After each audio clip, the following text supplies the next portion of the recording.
Ha, ota. Qaydasiz? Ustaman, qayda bo'lardim? Dugonam menga uzugini maqtandi.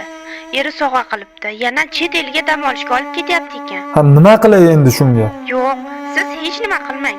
Lallayib yuravering. O'zi sizga turmushga chiqib nima ko'rdim?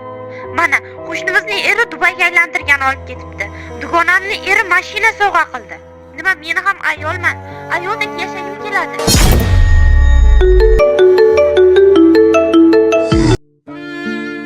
Ha, o'rtoq, yaxshimisan? Oshna, ketdik o'tirishga. Yo, o'rtoq, bilasan-ku, ishim ko'p.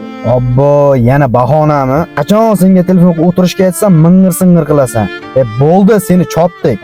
Endi seni telefon qilib bezovta qilib o'tirmaymiz. Ishingga omad. Sog' bo'l. Farhod, ko'rdingmi? Men senga aytgandim, bormaydi baribir deb ketdik. Yaxshi qilding, boru. O'zi bundan hech qanaqa naf qolmadi, boru. To'g'ri qilding.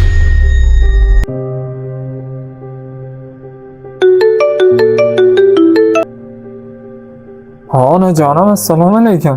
Alo, bolam, yaxshimisan? Bezovta qilmadimmi?